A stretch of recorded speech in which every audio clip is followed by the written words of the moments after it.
down before the altar.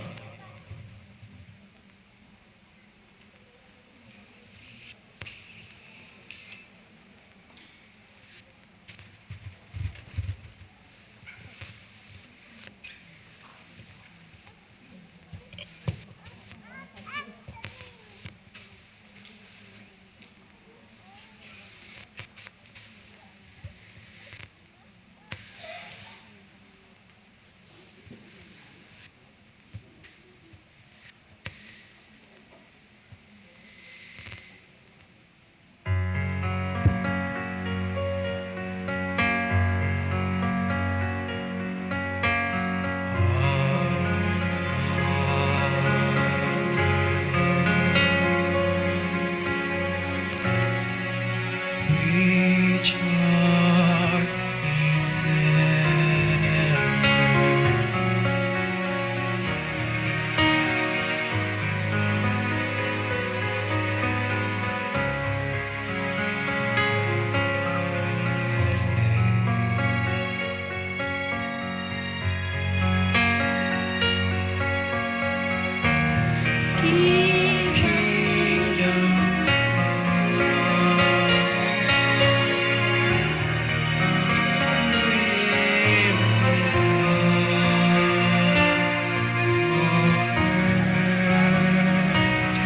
as it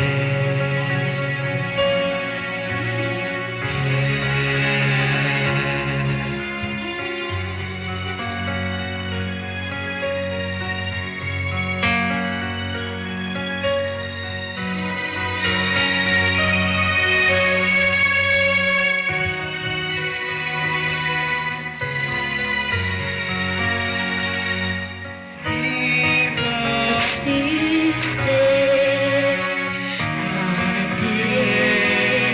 daily bread,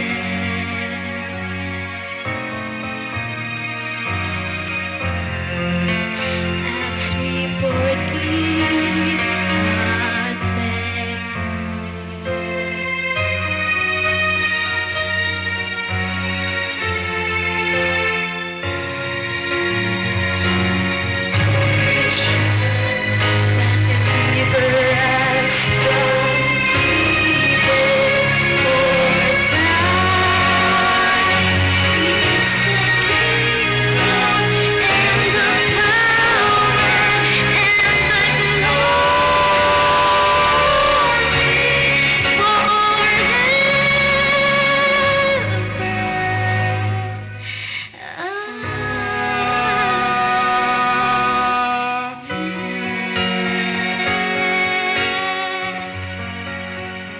the veil placed across your shoulder and head as an expression and symbols of God's care and protection over you. This is also a sign and symbols of your willingness to be under God's rule and authority. May I ask Mr. and Mrs. Kim Yong-ju to put on Mr. and Mrs. Tejada to put on the cord.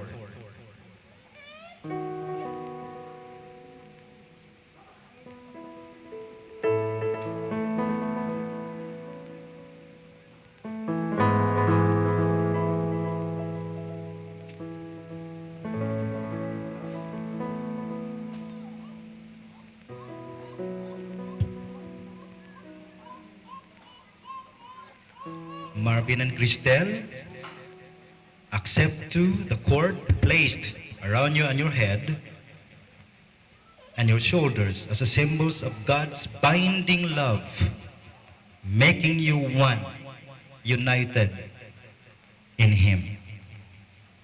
May I ask the Bible, please?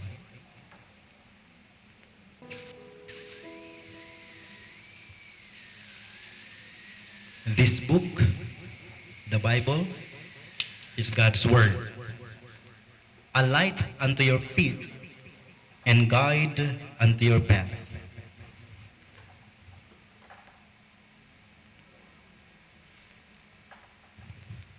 This book will keep you from sin. or sin will keep you from this book. The Bible stands for the basic instruction before leaving earth. Bible. May I ask the coin, please?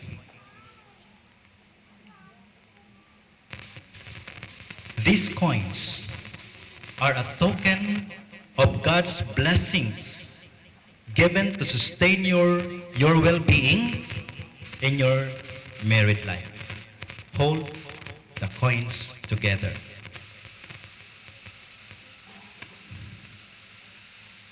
These coins is a sign and a pledge that such blessings will no longer be held separately but together. May I ask the congregation to please stand as we pray for this couple. Remain kneeling as I will be praying for you.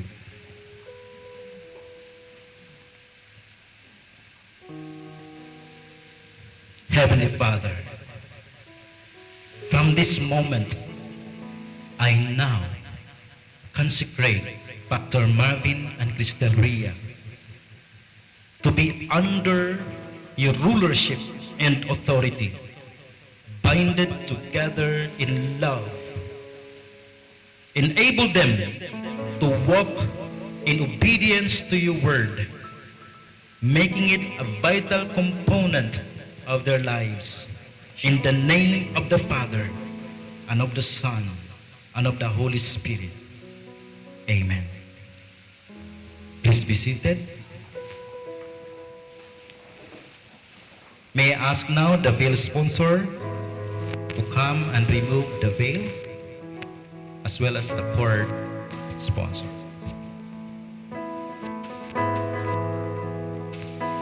Reverend and Mrs. Monte Alegre to remove first Mr.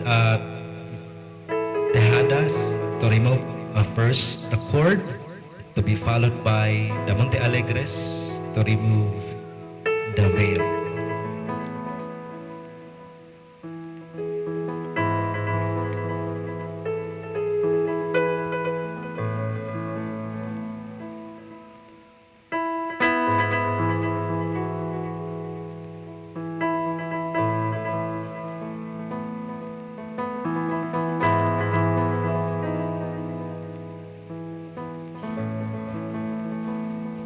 We'll proceed to the charts for the sponsors.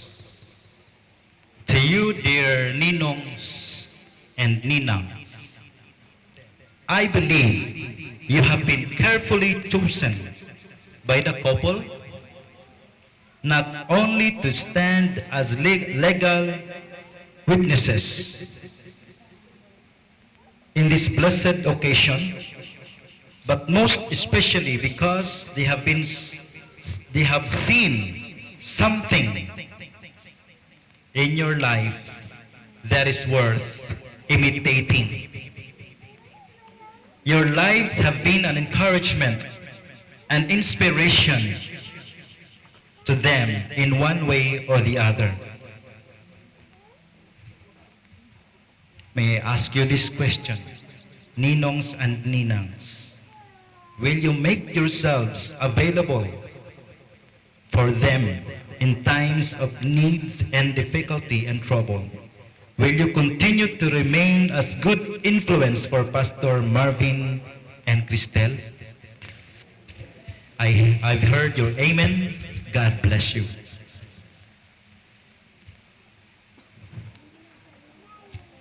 Marriage is union of two lives, the blending of two distinct personalities, yet respecting each other's individualities and uniqueness, but one in heart and mind. In the language of scriptures, the two shall become one flesh.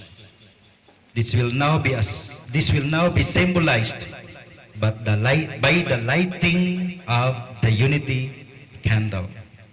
Pastor Marvin and Cristel, you may now light the unity candle in front.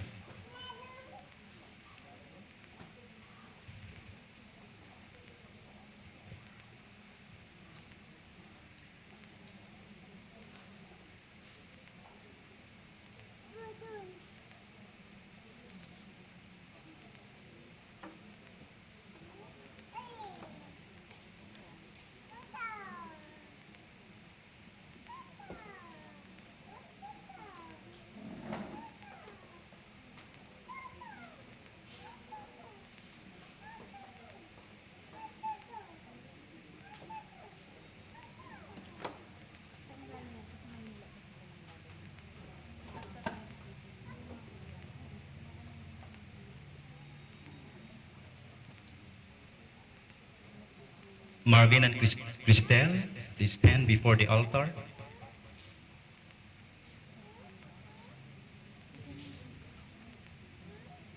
Let us now proceed to the sand ceremony. Before you met,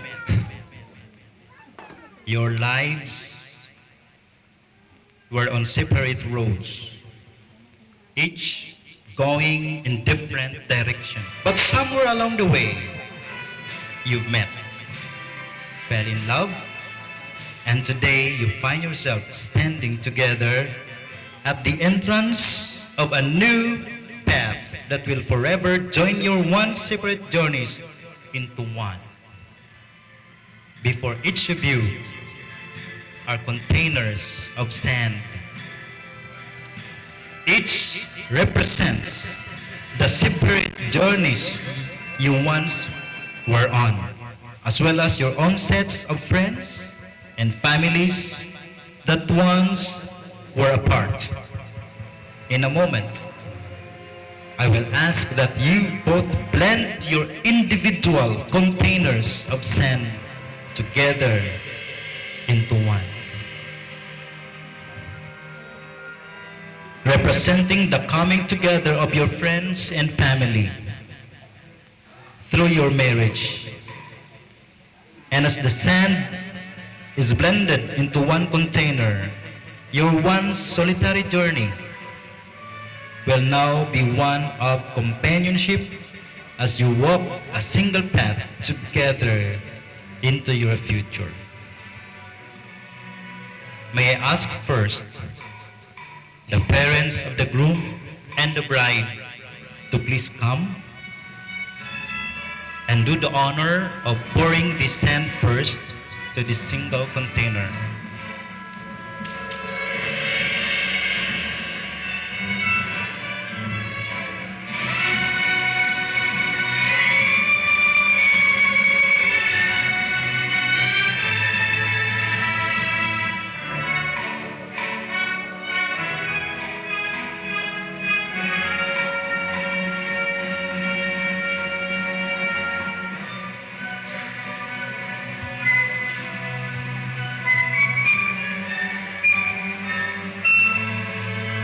The golden sand, the gray sand, represents both sides of the parents, serves as the foundation of their marriage as well as the purity of their marriage. Marvin and Christelle, you may now pour your son one after the other.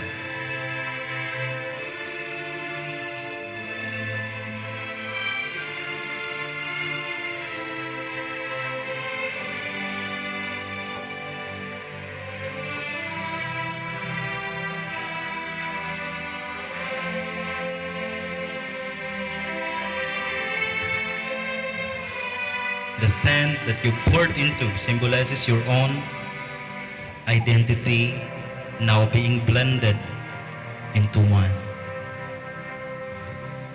This sand represents the blood of Christ that will seal your holy matrimony, your holy communion, what God has joined together. No man can separate. As the sand blended together, your lives are now joined. Your separate journeys through life are now one. Your friends and families are as one as well. For now, you will share those who are in your lives and will walk hand in hand along the path of your marriage, united and strong as husband and wife, as inseparable as this grains of sand. May I now call the Reverend Tomas A. Aquino, Senior Pastor of Santa Mesa New Life Alliance Church, as Pastor Marvin and Cristel, please kneel down before the altar. Napakalaga po sa isang mag-asawa ang tunay na i-commit na kanilang life to become one. Pinag-isa ng Panginoon na sino man ay hindi pwedeng maghiwalay sa kanila. Si God mismo ang siyang magtatalit sa kanila mula ngayon at habang sila po ay nabubuhay. Kaya hindi po naman ang ating pong pamahalaan nagbigay po ng certificate upang ang mga bawat ikakasal ay lalakda para sabihin kami ay nangangako hindi lamang sa Panginoon kundi sa Republika ng Pilipinas na kami ay magiging mag-asawa mula ngayon hanggang kami nabubuhay. Kaya narapot po na tayo po ay maka-witness ng hindi lang sa spiritual but also following yung pong batas na binigay po sa atin. And right now, we will ask yung pong ating marriage certificate para ma-sign po ng dalawa kasama ng ibang mga ninong at ninang.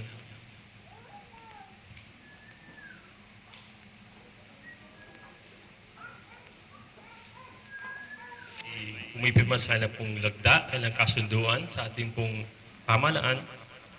Ang pag-aasawa po ay hindi lang po basta-basta. Ang pag-asawa po ay una, ito po ay magbibigay luwalhati sa Panginoon.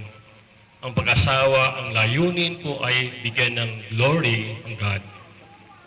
Sa pagbibigay po ng glory ng God, hindi lang po yung mga bagay na maging masaya ang God sa mga gift po natin, but the special gift that we can give is obedience to His Word. Na mamumuhay si Pastor Marvin, si Cristel, ayon sa kalooban ng Panginoon. Ayon sa tawag ng Panginoon. Sila po ay gagawa, kikilos, na may patnubay ng Panginoon. Hindi lang po sila tinawag to glorify God by themselves, but papag-create sila ng isang family that will glorify God. Family kung saan ang mga anak lalaki na may pagkakilala sa Diyos at maglilingkod sa ating Diyos. At ang pamilya niya, hindi lang sa kanilang pong pamilya magkaroon ng isang magandang testimony, but also to the community kung saan sila naroon. And maybe ask the ninang-ninang to sign as a witness. Hindi man po lahat, but almost sa bandang palm page. Okay. Bilang pamilya po, dapat nilang bigyan ng luwalhati ang God sa kanilang pamilya and to become a good witness to their family and also to their community. At hindi lang po yun. Bilang pong mag-asawa, they need to follow our government para ingatan, maging maayos, maging pagkapala sa ating pamahalaan. And also, hindi lang yun, si Pastor Marvin at si Mr. Cristel ay binigyan ng masaganang pagkapala. Pagkapala kung saan they will enjoy being one together. The body of Pastor Marvin and Cristel ay kanila. Sila po ay pag-aari nilang dalawa yan. And they will experience God's blessing to them. And that blessing will produce more fruits, not only physically, but spiritually. And also we ask the congregation, especially Ninong at Ninang, not to stop praying for them.